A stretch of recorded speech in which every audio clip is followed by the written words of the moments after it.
prochain match donc de ce Race Wars. Nous sommes sur Echo, donc de nouveau une map assez what the fuck. C'est normal que ce soit noir, c'est le petit bug parce que je suis pas sur le jeu, j'ai mon jeu qui bug, vous inquiétez pas, voilà. Le jeu qui devrait apparaître prochainement. Et on est parti. C'est le ratio d'oseille, donc voilà.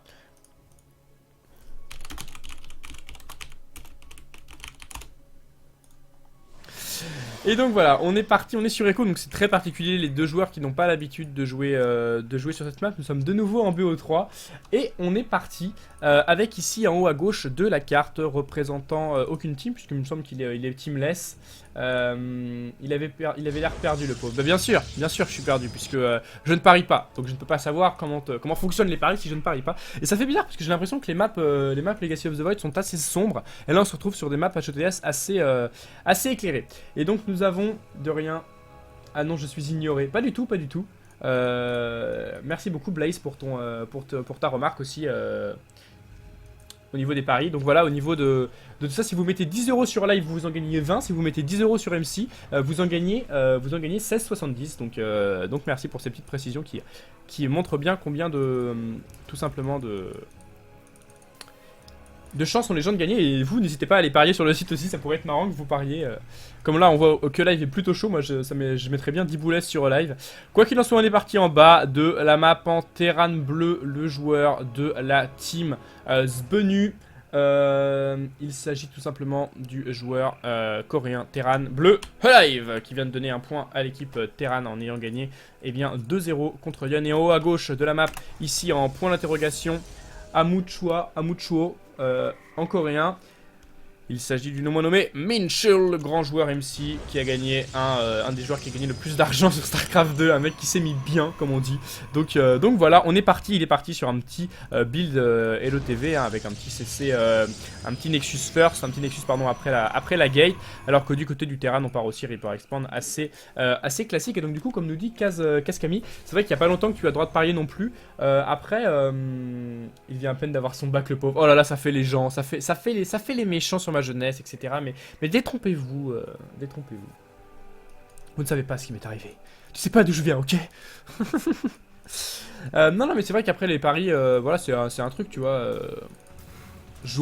Pour avoir joué par contre un peu au poker, tu vois, en termes d'argent en ligne, j'aime plus, en fait, mettre de l'argent sur des jeux que tu peux un peu contrôler, tu vois, plutôt que du pur hasard. Ou non, parce que le pari tu contrôles quand même, c'est à toi aussi de te dire ok je vais mettre ça là machin. Mais je sais pas, j'ai jamais trop été dedans et puis peut-être que ça viendra hein, donc voilà, c'est vrai tu viens d'avoir ton bac. Non, il y a quand même un an, hein, puis juin dernier je l'ai mon bac, donc au calme hein, mais bon, c'est pas trop ce qui nous passionne dans cette game. On a un build intéressant de la part de Live qui fait tout simplement une deuxième caserne très rapidement après son expand, donc pour faire pas mal de marines. Est-ce qu'il va nous faire un petit go à base de marine là comme il avait fait, comme il a l'habitude de faire contre Zach, pendant que du côté d'MC on nous rajoute une petite factory, une petite robotic facility, de façon à sûrement aller chercher un prisme éventuellement pour drop. Il a sorti aussi un petit adepte pour aller prendre un petit peu l'information sur son adversaire. Et fait intéressant, vous voyez qu'il a positionné un petit pylône qui a été vu d'ailleurs de la part de Live. Live qui a l'air d'enchaîner sur du drop mine ou de l'hélion. Je vois pas d'addon sur cette factory. Ah si, ça y est, ça va partir sur une petite anon. Je pense que les adeptes vont venir buter Live, c'est possible. Honnêtement, les adeptes sont vraiment très forts en ce moment sur le jeu. Le petit Reaper qui monte dans la main pour aller prendre l'information sur la tech du joueur Protoss. Il va voir cette petite... oh là là, pendant qu'on a un premier kill qui est effectué, il va voir tout simplement cette petite robotique. Donc du coup, oh là là, déjà 2 kills, ça fait mal ce Reaper. Dis donc MC, là il est pas très en forme, là je sais pas ce qui se passe. Mais c'est pas vraiment acceptable d'un joueur de la carrière d'MC de perdre quand même deux probes là-dessus. Et ça va être un drop adepte effectivement, avec 4 adeptes qui ont été sortis tout simplement de la gate, hein. Donc un build moi que j'exécute beaucoup contre Zerg, qui peut aussi marcher contre Terran bien entendu. Et là il va être d'autant plus intéressant ce build que là on n'a toujours pas de cyclone en production de la part de Live. Il a que des marines et des marines pas upgrade, hein, puisqu'on voit qu'il n'y a pas d'upgrade de lancer, il n'y a pas d'addon sur cette deuxième caserne. Et là il est bien le bon vieux MC, derrière il va enchaîner sur un petit Timo. Et là au niveau income il est pas mal, sa petite baie de mine tranquillement. Et là il y va, vous le voyez avec ce petit prisme. Le petit Warp Prism qui est maintenant chargé de 4 adeptes qui va partir dropper. C'est vrai que les adeptes font beaucoup débat hein, en ce moment. C'est une unité à la fois puissante, de là à dire complètement broken, je sais pas, parce que moi-même je suis Protoss et je l'utilise beaucoup, donc ça m'arrange bien que l'unité soit forte, mais on va pas se cacher que voilà, ça fait énormément de dégâts à l'économie. Et attention ce marine qui va voir le prisme, c'est tellement décisif là de voir le prisme à ce moment-là, puisque ça va lui permettre de réagir comme il faut, notamment avec ce petit cyclone qui va lui permettre d'anticiper ce prisme. Attention le cyclone qui va lock, là-dessus le cyclone qui lock le prisme, et donc le prisme qui ne peut pas débarquer ses unités. MC qui est obligé de repartir tout simplement bredouille, et alors d'aller trouver d'autres dégâts dans la main, mais il est aussi attendu par ses marines, donc c'est assez compliqué pour le moment pour MC, qui a fait un build qui était ma foi plutôt intéressant, mais et surtout avec une agression rapide, mais il ne trouve pas de dégâts, donc attention. Attention à pas trop investir là-dedans, derrière ça peut vous mettre mal, mais bon, derrière c'est pas non plus un investissement trop grand comme il a pas fait beaucoup de gates. Il drop juste pour tuer un marine et un petit VCS, il s'en va, de toute façon son but c'est juste de mettre un peu la pression, il veut pas forcément gagner la game sur bien entendu et bien le petit prisme adepte, mais puisqu'il avait pas beaucoup de gates derrière, mais il veut mettre une petite pression. Et attention là-dessus pendant qu'on a le petit cyclone qui se positionne et qui met vraiment en difficulté tout simplement l'économie du joueur Protoss, hein, qui se retrouve à 700 d'income. Par contre je suis un peu critique là-dessus sur le positionnement de son libérateur, il aurait dû le laisser un peu derrière parce que du coup là, quoi que cela dit, la map est pas très adéquate pour mettre du libé. Cela dit, là il a fait que 6 kills quand même. Ah ouais, 6 kills c'est quand même beaucoup, hein. 6 kills ça le met bien. Le bon vieux live au total 9 avec le Reaper, donc il se met quand même très bien. Et donc là le joueur Terran qui va jouer plutôt macro, qui rajoute un petit CC. Alors que du côté de notre ami MC, je l'avais pas précisé, mais ça part complètement all-in sur un énorme all-in. Et bien tout simplement 6 gates robotiques immortels. Un all-in qui marche plutôt bien avec la carte, hein. C'est vrai qu'on est sur une carte assez petite de spot, donc c'est plutôt intéressant. Après c'est vrai que ce all-in est puissant, mais je le trouve assez faible contre du Liberator. Et il y a déjà pas mal de libés du côté de notre ami live. On en a un ici, un autre qui part à l'agression dans la main. Et là attention, tout va jouer maintenant. On a un bon gros warp avec le prisme. Deux IMO qui sont quand même là pour venir faire un maximum de dégâts sur ce wall tout simplement de la B2. On a quand même pas mal de marines aussi dans la main, donc ils seront pas prêts pour la défense. Et que va faire tout simplement notre ami MC? Il vient de se faire sanctionner son op, ça passe dans la B2. Il a quand même le Liberator à gérer, ça a l'air de plutôt bien se passer pour le moment. Il se débarrasse du Liberator et là maintenant il est dans la B2 et il commence à faire d'énormes dégâts sur les VCS. Déjà 5-6 collecteurs de tués, c'est plutôt pas mal, hein, ce que fait le joueur tout simplement coréen Protoss ici, qui est en train de faire vraiment beaucoup de dégâts dans cette deuxième base. Il est all-in, il a pas de troisième CC ou pas de troisième base comme c'est le cas côté live, donc il faut vraiment qu'il fasse beaucoup de dégâts.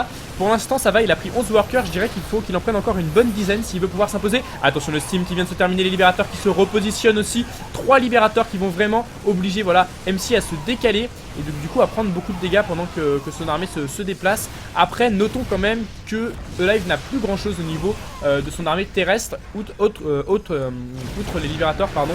Il n'a pas grand chose d'autre, si ce n'est quelques petits maraudeurs marines qui se battent en duel devant la B2. Et là 22 collecteurs de tués, le dégât est clairement effectué. Et à partir de là vous voyez MC a repris l'avantage écho. Il pourrait même se permettre de repartir macro derrière le bon vieux joueur Protoss là-dessus, Minchon, qui n'a pas beaucoup de, on va dire, de pression dans cette game, hein, vu les dégâts qu'il vient d'infliger sur la deuxième base de son adversaire. Attention là-dessus, l'engagement sous les libés, mais il y a assez de stalkers pour s'en faire, et ça je pense que ça va permettre à MC de donner le premier point au Protoss, en tout cas on va dire la première map, puisqu'il faut quand même gagner le BO3 pour donner un point en entier, et c'est le GG MC qui s'impose. Point de assurance sur le complexe qui s'impose, donc GG tout simplement. On est sur Echo, c'est peut-être pas une map que les deux joueurs connaissent très bien.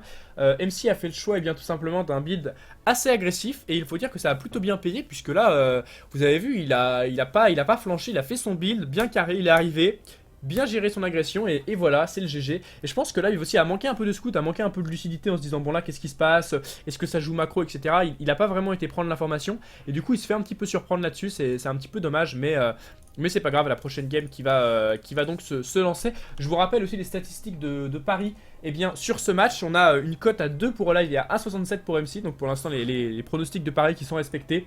MC qui mène 1-0. Donc je vous invite à aller parier sur ce site, bien que je ne sois pas du tout sponsorisé par ce site. Si vous voulez tout simplement remporter un peu de money, je vous conseille de mettre vos billes tout simplement sur Live en PVZ. Après en PVT je dois dire que là je suis pas sûr que Live soit aussi chaud qu'en TVZ. Donc bref, on va bien voir. C'est quand même un joueur chaud le Live, il a largement les capacités je pense pour revenir à un partout dans ce best of 3. on va se lancer pour la prochaine map. Et n'hésitez pas d'ailleurs à vous abonner au stream hein, par le biais d'un petit follow ou par une petite donation pour me soutenir si vous aimez bien le live. Ça pourrait m'aider énormément, bien évidemment. Donc du coup on est parti, donc Sybet donc qui sponsorise ce tournoi avec 2000 € de cash prize. Je pense qu'ils doivent notamment se sponsoriser grâce au pari, puisque le principe du pari c'est que bon, tous les paris sont pas forcément vainqueurs on va dire. Il y a forcément un moment où comment dire, les paris certes rapportent aux parieurs, mais Draenark il est pas du tout pour les doses. Ah bah moi après je suis pour le beau jeu tu vois. Après là MC propose du beau jeu etc, ça fait plaisir. On est donc parti mesdames et messieurs pour ce deuxième match alors que les couleurs ont été inversées, notons-le. Ça n'a pas grande importance. Nous avons ici en bas de la carte en Protoss bleu le joueur coréen, il s'agit de Minchul MC. Merci beaucoup pour le follow d'ailleurs. Il s'agit donc de Tisho SC2 qui s'abonne, merci beaucoup.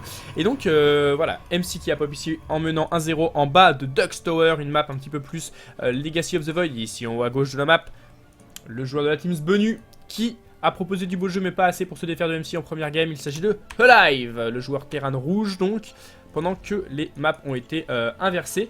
Et donc map picks in case you are not familiar. First map select by host, son by player. Ok, donc en gros, ce qu'il faut savoir, c'est que là, tout simplement, on a eu l'admin du tournoi qui a choisi les maps. En fait, donc les premières maps, notamment HOTS, c'est l'admin qui les choisit. Et après, c'est le joueur qui choisit la deuxième carte. Donc il est clair que eh bien les joueurs vont plutôt choisir des cartes Legacy of the Void qu'ils ont l'habitude de jouer en ladder et en tournoi plutôt que des cartes HOTS qu'ils ne jouent plus depuis 3 mois. Donc voilà. De nouveau, MC qui part sur un petit Nexus. Rappelons qu'il est quand même favori au niveau de tout ça. Et merde, je sais plus le dernier follower. Et oui, tu t'es fait voler la place mon pauvre. Mais tu pourras la reprendre par le biais d'une donation si tu veux. C'est le mec qui te donne tout, c'est hey, donnez-moi de l'argent, je veux l'argent. Non mais je déconne, mais honnêtement les donations sont pas du tout indispensables. Déjà le fait de vous abonner au stream m'aide énormément dans la quête de ce partenariat Twitch que j'aurai peut-être un jour, je ne sais pas. Nous verrons bien. En tout cas bah écoutez, MC qui gentiment vient prendre l'information sur l'opener de son adversaire. Alive qui ouvre de nouveau sur Reaper. Et c'est vrai que Reaper en PVT, bon voilà, c'est quand même quelque chose qu'il faut prendre en compte. C'est devenu moins fort avec la surcharge photonique hein, qui two-shot le Reaper. Donc ça oblige le terrain à être très très vigilant. Et de nouveau, le même build, hein, Alive qui refait le même build, qui est solide. J'ai l'impression que Alive c'est un espèce de casse, d'Empire Casse coréen quoi. Faut que je désub resub, ah petit fourbe. Mais voilà, je disais c'est un peu un espèce d'Empire Cast coréen. En gros, Draenark pas travail. Il fait ses BO, il exécute comme ça, il répète, c'est un peu un robot j'ai envie de dire. Là maintenant, ouais, il fait exactement le même BO, c'est-à-dire qu'il fait pas des BO forcément qui changent, c'est-à-dire que c'est assez dur de se faire surprendre, on va dire, par un BO de live. Il utilise pas énormément en plus, donc c'est surtout de la bonne macro. Alors par contre, ces BO sont très très très solides, hein. C'est ça le problème, c'est que des joueurs comme ça, comme Empire Cass, qui n'ont pas beaucoup de BO mais qui ont des BO très macro, très solides, c'est très compliqué de les cheeser. Alors apparemment, MC a trouvé la faille dans la défense. Il renvoie une probe et tout laisse à penser que le bon vieux MC va de nouveau balancer le petit cheese, tu vois, la petite fourberie. En tout cas, pour l'instant, il nous fait pas une robot, donc ça va changer de la game précédente. Cependant, on peut noter quand même le bon petit chain au niveau de la production d'adeptes. On en a déjà 2 de sortie, un troisième dans la barre de production. On notera aussi le bon positionnement de ce bunker en bas de la rampe pour empêcher les adeptes eh bien d'aller titiller le wall, puisque évidemment quand ils montent en haut du wall, ils se font immédiatement sanctionner par ce bunker, donc c'est plutôt un bon point. Et je vous avoue que j'ai pas du tout compris pourquoi il a renvoyé une probe MC. Alors est-ce qu'il veut positionner du pylône pour après avec le Mokor faire du dégât? J'ai bien l'impression que ça va être le cas. Regardez les pylônes qui vont être positionnés. Le problème c'est que voilà, le bunker en bas de la rampe empêche complètement ce genre d'agression de la part du Protoss. C'est très important en PVT, en tant que Terran, de positionner ce bunker en bas de la rampe en early pour être vraiment safe contre tout type d'agression. Et donc maintenant la réelle question c'est qu'est-ce que va faire? Et bien tout simplement notre ami MC, il a un peu loupé son agression de début de game. Après ce n'était qu'un petit poke, hein, il n'était pas du tout all-in. Derrière il a une B2, il a sa macro game, il va aller positionner, pas de B3 non pour le moment. Il a son oracle qui va arriver. Et fait intéressant, vous voyez que notre ami Alive est parti sur un peu un opener différent quand même de la game précédente. Je le lame un petit peu, je fais genre ouais il a que des openers pareils, il pue la merde. Mais non, il a quand même fait un opener intéressant à base de petites mines. Vous voyez une Widowmine qui va aller se positionner eh bien dans la deuxième base pour contrer potentiellement cet oracle. Et c'est vrai que si la Widowmine pardon, venait à se débarrasser de l'oracle, ça ferait vraiment la différence. Donc à voir. Le petit oracle qui part gentiment à l'agression dans la deuxième base. La mine est bien positionnée. Est-ce que MC sera assez réactif? On va le savoir dès maintenant, pendant que Live rajoute aussi les petits libérateurs qui peuvent toujours être utiles, hein, pour contrer du Phoenix comme MC est en train d'en produire, ou même de l'oracle. Attention, l'oracle qui arrive et qui va avoir le temps d'éviter ce petit, tout simplement, qui va avoir le temps d'éviter cette petite mine et qui va pouvoir essayer de trouver quelques dégâts. 3 petits VCS, je dirais qu'un oracle est rentable environ à partir de 6-7 kills. Là il en a pris 3, après le problème c'est que vous pouvez rentabiliser l'oracle par exemple en tuant 8 VCS et l'oracle meurt. Mais dès l'instant que votre oracle meurt pas en fait ça va, tu vois. Le seul problème c'est quand tu tues 3 VCS et que ton oracle meurt, là c'est vraiment pas rentable. Mais bon, comme de toute façon MC est un joueur qui micro évidemment très bien, il ne le perdra pas. Et donc j'avais vu un petit libé passer dans la prod, je sais pas trop où il a fourré son nez, le petit libérateur qui a été cancel, j'ai l'impression, de la part de Live, qui s'est dit bon bah voilà, il y aura certainement du Void Ray ou du Phoenix pour m'attendre avec mon libé, autant tout simplement partir. Et attention, regardez ce que fait Live, c'est très bien joué, il essaye d'attraper l'oracle qui est en train de faire des rotations entre B1 et B2 en passant par le milieu de carte. Regardez, il se positionne ici, et c'est vrai que là par contre s'il arrive à choper tout simplement cet oracle, ce serait vraiment un très bon move de la part du joueur Terran. Pour l'instant, on a un live, tout simplement un MC qui fait un build qu'on voit très peu en PVT pour le moment. C'est simplement c'est Mass Phoenix. Et pourquoi on le voit peu ce build? Parce que les libérateurs font un dégât monstrueux au Phoenix. Le problème c'est que quand il n'y a pas de libé, vous êtes quelque peu surpris en tant que Terran et le temps d'en sortir, les Phoenix ont le temps de vous avoir. Donc pour l'instant c'est plutôt bien joué. La B3 qui a été rajoutée aussi très tôt, je ne l'ai pas notifié de la part de MC. Un Protoss qui micro. Ah bah là on est quand même avec un petit niveau de 345 d'APM, ça micro un petit peu, tu vois. Witch King XC2 si tu vois ce que je veux dire. Ça micro un petit peu là, les deux joueurs sont quand même sur du top niveau. MC n'est pas en ligue, n'est pas en coda etc. Mais il a quand même beaucoup de games, il a 700 games, donc il est encore full time sur SC2, vous voyez ce que je veux dire. Genre le mec se lève, il fait 40 games par jour, pas loin, donc au final... voilà, il est quand même très chaud et je pense qu'il a largement le niveau pour battre notre ami Live, et c'est d'ailleurs le cas puisqu'il mène 1-0. Et attention dans la B2 là-dessus, les Phoenix qui n'ont toujours pas été scoutés il me semble, quoique de libé envoyé. Est-ce que les Phoenix ont été vus? Parce que en fait du moment que Live va voir les Phoenix, il va vraiment masser les libés et là les Phoenix vont juste se faire complètement rape. Important de noter aussi tout simplement que MC rajoute 7 gates et arrête en fait de faire d'autres Phoenix. Et là je pense que ça va partir sur une très grosse agression. Il a pas pris ses gaz B3, je pense qu'il va faire... Ah si ça y est, il prend ses gaz B3. J'allais dire, je pense qu'il va faire un énorme all-in, genre masse oracle avec l'upgrade. Il a pas lancé de forge, notre ami M6. Tout laisse à penser qu'il va faire un gros all-in. Attention là-dessus, les petites agressions pour se débarrasser de beaucoup de marines. Très bonne micro de la part de MC. Moi je vois pas de quoi parler. Il micro vraiment bien le MC, hein, au niveau des unités perdues. Regardez, il a tué 8 marines, 3 VCS pour seulement 2 propres perdus sur le Reaper il me semble. Donc c'est plutôt vraiment un bon point pour l'instant de la part du joueur Protoss. Maintenant, la réelle question c'est à long terme, qu'est-ce qu'il a comme réelle solution face au Libé? Puisque là on va déjà en avoir bientôt 4. Et le gros problème c'est bien que 4 Libé, regardez les gros dégâts des libérateurs face au Phoenix. Et j'ai l'impression que même 2 libés ça suffit pour contrer, on va dire, une dizaine de Phoenix limite. En plus la petite erreur de micro de la part d'MC qui perd malheureusement un petit Phoenix. Et là c'est vrai que du coup la tech Phoenix de notre ami MC est beaucoup moins intéressante. Et le problème c'est que là il va se retrouver à jouer contre du libérateur. Alors peut-être qu'il mise sur le fait que les libérateurs vont pas être en mode siège pendant la fight et que du coup il va pouvoir rentabiliser ses adeptes. Après là il rajoute quand même beaucoup de gates, il va passer à 10 gates. Je pense qu'il va faire un all-in un peu similaire à celui de la game précédente, mais un petit peu plus tardif sur 3 bases, donc c'est aussi assez intéressant. Maintenant ce qui me fait très peur c'est comment va-t-il passer face à un joueur Protoss qui va sûrement avoir 6 à 8 libérateurs en position et qui vont bien entendu largement contrer ces Phoenix. Il continue sur les Phoenix. Je pense qu'en fait il a pour but d'arriver avec les Phoenix.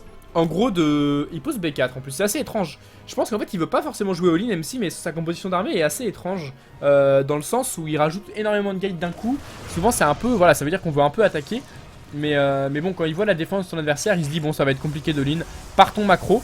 Après au niveau des upgrades il a quand même un gros retard, hein. Si jamais Live avait lancé son armurerie plus tôt et qu'il avait lancé les upgrades vraiment rapidement, là il aurait pu vraiment prendre l'envol au niveau des ups. Là regardez, on est 1-1 contre 0-0 et le 1-1 vient de se lancer du côté du joueur Protoss. Donc évidemment là-dessus je pense que notre ami MC voilà, avait voulu partir agressif à la base. Il a vu la bonne défense de son adversaire et donc du coup il a préféré arrêter son go. Et là voilà, non, en fait l'armurerie qui avait été pop et là on lance le 2-2. Et honnêtement c'est vrai que là sur le timing 2-2 masse libé bioball, Ça va être compliqué pour MC. Là, il lui faut vraiment du Storm. Alors, heureusement, voilà, il a pris soin de le lancer. Mais attention, attention. Hein, tout va jouer à la micro. Les Ghosts en plus sont au rendez-vous. On assiste vraiment à un beau PVT macro. Et ça va être vraiment à celui qui gère le mieux. Et bien, tout simplement, les unités late game Protoss et Terran, à savoir le Ghost, le Libé, le Storm, etc. Donc, on va voir. A noter qu'on n'a toujours pas de deuxième Starport. Il arrive maintenant. Il y a aussi de noyaux de fusion pour rechercher la portée des Libérators. Donc, peut-être que Live estime n'en avoir pas besoin, ne pas en avoir besoin. Et à noter que là on a un drop de petits zilotes plutôt qu'un drop d'acheter. Un drop d'acheter ou même d'adepte, pardon. Donc c'est assez étrange. Et oulala, ils sont très énervés ces Libérators. Ils sont tellement énervés qu'ils vont one shoot ce prisme. Hop là, la sanction immédiate du prisme. Il y a tellement de libés. Là on est à 6 libés. Alors tellement, c'est pas énorme 6 libés, mais c'est déjà beaucoup pour un Protoss qui a pas de tempeste. Et le problème c'est que contrer du Libérator sans tempeste c'est très compliqué. Et là je suis très curieux de voir comment MC va se débarrasser des libés.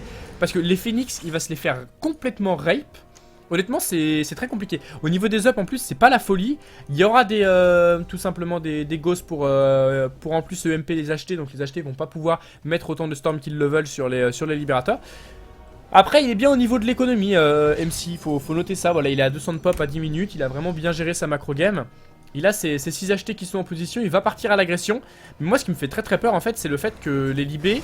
Oh là là en plus on a une ennemi qui fait beaucoup de dégâts sur ses phoenix. Les libés en fait vont juste se désièger, ils vont fumer tous les phoenix et après ils vont se resiéger. Je pense que MC veut brain un petit peu dans le sens, ok...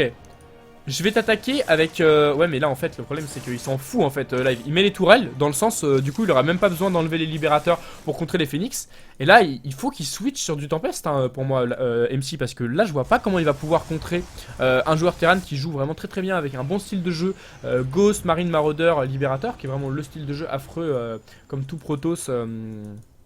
Pour tous les Protoss je pense sur LOTV. Et là ça va être chaud quoi, donc il peut rajouter beaucoup de Nexus MC de façon à avoir une bonne écho. Mais ça va commencer à être compliqué. Attention, notons les premiers drops hein, qui vont être effectués. C'est vrai que c'est quand même intéressant de dropper. C'est vrai qu'avec cette composition d'armée un petit peu masse libé, on n'a pas énormément de mobilité en Terran. Et attention quand même là-dessus les bons Phoenix qui même s'ils vont pas forcément servir frontal, vont peut-être être très efficaces on va dire pour contrer les drops sur les côtés de gauche et droite de la map. Donc ça c'est plutôt un bon point. Et là voilà, il va se défaire de toute cette petite partie de bioball. Regardez la pop là du Terran qui va bien chuter. Après le problème c'est le 3-3. Là il est déjà 2-2 face à un adversaire qui est 1-1. Et là regardez, très bon focus fire des Phoenix. C'est vraiment bien joué ce que propose le Live. En fait il sait que là son armée est morte. Donc autant la rentabiliser un maximum. Et donc du coup tuer un maximum de Phoenix. Il s'est quand même débarrassé de 7 Phoenix depuis le début de cette game. Au niveau des unités perdues, il est un petit peu derrière à la suite de cette petite perte d'une partie de son armée. Mais il a beaucoup de ghosts, et il a beaucoup de libés qui sont upgrade en plus. Il va voir le 3-3, le bon vieux Live. Et il me semble que là il est en train d'avoir une armée qui va faire peur aux joueurs Protoss. Et un joueur Protoss qui pour l'instant n'a pas l'air d'être trop paniqué par ce Libérator. Est-ce qu'il le sait vraiment MC là que son adversaire joue masse libé? Bah ouais, il a un Obs juste derrière l'armée de son adversaire. Obs qui d'ailleurs est très bien positionné, puisqu'il est vraiment à la limite je pense de la détection de cette tourelle. Donc c'est plutôt bien joué. MC qui attendait son plus 2 d'attaque, là il va peut-être tenter quelque chose. Il a quand même le bon avantage écho d'avoir un peu plus, toujours une base d'avance sur l'adversaire. Attention les shells qui sont envoyés directement à l'agression. Tous les libés qui se repositionnent, les shells qui vont... Oh c'est bien joué. Oh là là, il a coupé net mon élan, il va pas téléporter les shells. Je trouvais ça bien joué parce qu'en fait il avait vraiment outrange les libérateurs en fait. C'est vrai que Live là il a ses libérateurs vachement paquets hein, faut qu'il se méfie hein, parce que sur 3-4 storms là il va prendre très cher. Il va vraiment falloir qu'il fasse attention là-dessus notre bon vieux Live. Et attention là-dessus les shades dans la 3ème base. Est-ce que c'est le moment que MC va choisir pour trouver la faille dans la défense de son adversaire? Mais moi ce qui me fait très peur c'est que là il est en train de masse les colosses en mode ok m'en bats les couilles que les colosses soient moins forts, j'en fais. Et écoutez on va bien voir, il laisse se finir les shades. Je pense qu'il se suicide de la pop là en fait. Il est en train de se suicider de la pop, le bon vieux MC. Écoutez, je suis très dubitatif quant au build là-dessus de notre ami MC, mais bon. Il mène à 0, il est confiant. Écoutez, on lui fait confiance nous aussi, mais là, je vois pas trop comment il va contrer les libérateurs. Est-ce qu'il pense pouvoir les avoir en fait à base de Storm? Pardon. Ce qui n'est pas impossible, hein, parce que là ils sont tellement paquets. Ah ça c'est bien joué, regardez. Immédiatement, tous les achetés qui se font tuer. Là il y avait beaucoup de storms, là il y avait une dizaine de storms sur ces 4 achetés. Et c'est vraiment compliqué pour MC qui misait sur ces storms. Et là regardez, voilà, les libés qui vont se positionner. Et à partir de là, Expliquez-moi comment MC peut déloger ces libérateurs. Il aurait dû Tech Tempest depuis un bon moment. Ces Phoenix, on sait pas où ils sont, mais ils vont pas servir à grand chose. Il y en a plus que 5 qui sont avec son armée. Et j'ai bien l'impression qu'il va essayer de trade base en fait. Je crois qu'il en a marre, il veut juste à clic avec ses colosses. Bah ouais, mais le problème c'est que les colosses ça compte pas les libérateurs quoi, ça tape pas en l'air, donc c'est un petit problème. Le gros Doom drop dans la main, c'est très bien joué là-dessus ce que propose notre ami Olive. Il va mettre beaucoup de pression dans la base de son adversaire. Attention quand même aux achetés qui sont très énervés, qui vont venir répercussionner tous ces medivacs. Normalement ils vont tous mourir les medivacs. Voilà, hop là, regardez, tous les medivacs qui se font fumer. Le problème c'est qu'il avait pas beaucoup d'énergie. Et donc au final ça va tenter de trade base. Le problème c'est que regardez, il est en train il est tout simplement en train de blink in sous les livets. On est en train de faire un maximum de storm pour se débarrasser de tout ça. Mais là il n'y a plus d'anti-air. Là il n'y a plus d'anti-air. Ça veut dire que maintenant Live va sortir 4 livets. Il va les mettre en mode siège et la game va être pliée quoi. Donc c'est compliqué. On a quand même affaire à un MC qui se laisse pas faire et qui essaye de un peu brain, j'ai envie de dire, le style de jeu. Dans une méta où c'est plutôt, on va dire, aux joueurs tout simplement Terran de tenter un trade base. Et bah là c'est le Protoss qui dit ok, dès que tu m'attaques, je go chez toi avec Mascolos. Et je te mets la misère, donc bah écoutez c'est plutôt pas mal ce que propose pour l'instant MC. Mais il a pas d'anti-air, donc de toute façon il va avoir un gros problème quant au fait de se défaire de ces 4 libérateurs là qui vont sortir d'un instant à l'autre. Bon les colosses font du dégât certes hein, mais voilà, les libés maintenant qui sont là, qui vont pouvoir se débarrasser tranquillement des colosses. Et dans la main bah, c'est la débandade hein. Là on a quand même voilà, sans plus le cacher, toute la main du joueur Protoss qui est en train de tomber. Mais c'est génial, le mec est en train de rouler sur le terrain avec 5 colosses. Parce que c'est vrai que finalement les libés ça fait pas un dégât monstre non plus aux vikings, c'est aux colosses, c'est pas des vikings. Donc du coup les colosses ont largement le temps de faire un max de dégâts. Après petit à petit voilà, toutes les gates du joueur toutes les gates tout simplement du joueur Protoss sont en train de tomber, les bâtiments de production sont en train d'être sanctionnés. Et là il a plus grand chose MC au niveau de la pop, regardez 137,92 et voilà je pense qu'une défaite d'MC dans ce deuxième game 2BO3 ne m'étonnerait point. Dans le sens, regardez voilà, là il va se faire rouler dessus par les libérateurs qui sont en plus améliorés plus de l'attaque, qui tapent du 95 au niveau de leur mode siège. Ce qui est phénoménal et c'est le GG et... Je comprends pas pourquoi MC a pas Tech Tempest en fait, c'est pas possible de jouer contre Mass Libé si vous avez pas de Tempest à un moment ou à un autre. Donc écoutez, bah il est bien GG pour E-Live plutôt qui s'impose dans cette deuxième game et qui remonte à 1 partout. Donc dans ce BO3. Il me semble qu'après on aura du PVZ, donc on va avoir un peu tous les match-up. Là on a eu du TVZ, maintenant du PVT. Et après on va partir sur du... sur tout simplement du bon vieux PVZ avec MC contre Hyun normalement.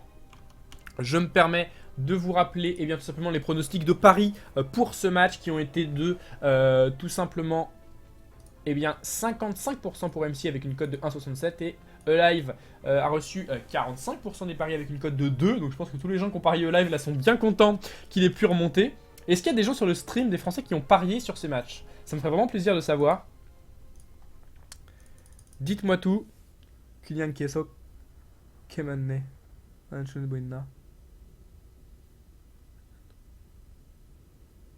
Là ils sont en train de parler en coréen et je comprends un peu. En gros MC lui demande s'il avait 3 starports. Live répond que non, il n'en avait que 2. Et donc du coup bah, il est un peu déçu. Allez, on est parti mesdames et messieurs pour la troisième game tout simplement de ce best of 3. J'ai parié E-Live 15 boules. Ah pas mal. Pas mal Weshias, ça fait plaisir. On est donc tous du côté de Weshias. 15 boules, ça veut dire que là si jamais E-Live gagne ce match, tu gagnes 30 €. À la différence, s'il perd, eh bien tu perds 15 €. Donc c'est bien le truc du pari. Mais je vous jure qu'après, peut-être qu'après ce match-là, je sais pas si on peut parier pour les prochains matchs de la journée. Mais j'avoue que ça me ferait vraiment plaisir de parier. Bref, quoi qu'il en soit, on est parti. Nous sommes à 1 partout dans ce best of 3. Nous avons sur Orbital Cheatpiard, ici en bas à gauche de la carte, le joueur Protoss rouge. Il s'agit de MC. 35, j'ai une cote de 2.3. Ah ouais, t'as une cote de 2.3 sur live là. Pas mal du tout. Et donc le joueur a une cote de 2.3 apparemment en haut à droite de la carte. Il s'agit de Live. Donc Live qui vient de recoller à 1 partout avec voilà un mass libérateur. Est-ce qu'il va pouvoir faire ça aussi sur cette carte? C'est probable, mais on va voir si MC va essayer de s'adapter ou pas. C'est vrai que là en plus comme c'est des matchs où il n'y a que des paris, ça peut tellement être truqué quoi en fait ces matchs. Après bon là il semble pas qu'un des deux joueurs fasse exprès de perdre, vous voyez. Mais bon. C'est vrai que comme là c'est des paris, c'est un site de paris, etc. C'est des matchs qui sont vraiment joués pour les paris, etc. On va dire, voilà, les joueurs qui pourraient être tentés de s'arranger, etc. Donc bon. Nous verrons bien, je pense que là, à l'heure qu'il est, de toute façon en Corée, je suis pas sûr que ce soit forcément... Quoique en Corée, ils parient beaucoup, je crois, sur les jeux. Hein. D'après ce que j'ai cru comprendre. En tout cas, un petit MC qui de nouveau part sur un petit Nexus après Sidegate. On a de nouveau un petit Reaper Expand de la part de Live, ça part classique des deux côtés. En tout cas, je suis très content de pouvoir vous caster ça, parce que c'est vrai que je déplorais un petit peu le manque d'event cette semaine à venir, à part la DreamHack bien entendu, mais moi le manque d'event que j'avais à vous caster. Et donc, bah écoutez, pour le moment, on se rend compte que, eh bien, on a quand même de quoi faire avec ce petit tournoi. Il reste encore beaucoup de matchs. Je pense qu'on va être on jusqu'à environ 19-20 heures. Il est quelle heure là? Il est 5 heures. Alors il doit bien rester encore 2-3 heures de live vu tous les BO3 qui nous restent. Surtout s'il dure longtemps comme celui-ci, on aura encore pas mal de matchs à arriver. Après on a Major et Puck qui vont jouer. Et donc Witching qui nous dit il n'y a pas eu une histoire de trucage avec la Kespa et tout ici. Il y a eu plein d'histoires de trucage, de paris truqués qui en fait n'étaient pas truqués, on savait pas. Mais il y a des gens qui ont truqué des matchs, hein, notamment Yoda. En Pro League, etc. Il y a eu des matchs truqués, on le voit bien. Quand tu sais que c'est truqué, après tu regardes, tu vois que le mec fait exprès de lose en fait. Donc voilà, ils ont été ban de la Kespa à vie, etc. Prime disband à cause du match fixing. Ouais, c'est effectivement ça, Red Leader. Voilà, le Yoda s'est fait ban Kespa, donc il y a quand même eu du match fixing. Alors là, bon, on peut espérer que ces deux joueurs-là, ils ont autre chose à foutre que de faire du match fixing. Après, E-Live, voilà, on sait jamais. C'est bien un mec à faire du match fixing, je sais pas pourquoi. C'est comme Yoda, c'est des mecs qu'on voit pas trop, c'est pas trop des mecs qui stream et tout, c'est un peu des mecs soum qui sont pas vraiment proches de la communauté et tout, qui sont hop, un peu comme ça dans les fourreaux, qui font pas trop parler d'eux. Et voilà, du coup, ils font pas trop parler d'eux, donc bon, ils lose une game, ok, voilà, on fait pas trop attention, mais on sait jamais. Non, mais je pense que là, c'est pas truqué vu comment ils jouent. Après, ça m'étonne qu'MC ait pas fait de temps parce que c'était vraiment bizarre. Donc du coup voilà, E-Live qui gentiment va partir scouter avec son petit tout simplement Reaper. Alors que du côté d'MC on repart sur le même build qu'à la première game, c'est-à-dire un petit drop adepte avec une robot très rapidement, et ça a été scouté de la part du joueur tout simplement Terran, qui va pouvoir réagir en conséquence. Et je pense que la bonne réaction c'est tout simplement de faire un petit cyclone. Et comme voilà, comme nous dit Witch King, il est déjà millionnaire en fait. Notre ami MC il a gagné plus de 700 000, 800 000. Faudrait regarder sur Aligulac, je crois, je sais plus quel site met ça, mais il est tellement, il se met tellement bien au niveau des cash prize. Déjà MC, je suis pas sûr qu'il ait vraiment besoin du match fixing. En plus avec ses streams, il gagne aussi pas mal d'argent, donc vraiment il a pas du tout besoin de fixer des matchs MC. Donc voilà, il est là pour le show. En plus là il stream en ce moment, donc c'est vrai que c'est compliqué de faire du match fixing quand vous streamez, tu vois. Parce que bon, on se rend un peu compte que tu fais de la merde, tu vois, aux yeux de tout le monde. En plus, on est dans ta vue, donc c'est encore plus facile de voir que tu freelose. Mais bref, petit drop gentiment qui est effectué de la part du joueur coréen. On est enfin sur des maps LOTV et ça fait plaisir, parce que c'est vrai que voir des matchs sur des maps HETS qui ont pas beaucoup de sens dans la méta actuelle, c'est pas vraiment fun. Mais là, c'est bon. On est sur des bonnes maps, des maps cool et plutôt fun à regarder. Et on va voir un peu si notre ami MC peut trouver du dégât avec ce premier drop. Le drop qui part gentiment vers la main du joueur Terran, qui d'ailleurs l'a plutôt bien anticipé avec ses premiers marines. Attention quand même là-dessus, puisque ça va dropper. On n'a pas beaucoup de gate hein, derrière, vous me direz, donc pas une possibilité non plus de dunk de war. Allez, on y va, ça va micro, plutôt une bonne micro là-dessus de la part de notre ami MC bien entendu.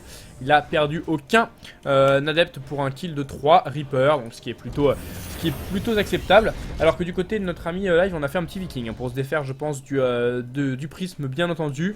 Et à noter ce libérateur qui est parfaitement entendu de la part tout simplement de MC. Bon move hein. Il l'a vu Live, du coup il recule, mais c'était très bien joué. MC qui s'est dit oulala, je sens que tu vas me faire du libé encore, toi je fais gaffe, je mets mes petits stalkers en position et tu ne passeras pas. Donc c'est comme ça que ça va se passer. Donc pour le moment on continue gentiment de macro côté Live qui nous rajoute un troisième CC. Il a fait un peu le même build aux 3 games hein, tranquillement. Il fait toujours un peu le même build. On est sur Orbital Shipyard, une map qui ressemble pas mal à la précédente, mais qui change quand même un petit peu au niveau des prises de position, etc. par rapport à une Dust Tower très ouverte en milieu de carte. Là, il y a quand même ce petit plateau qui perturbe un petit peu les choses.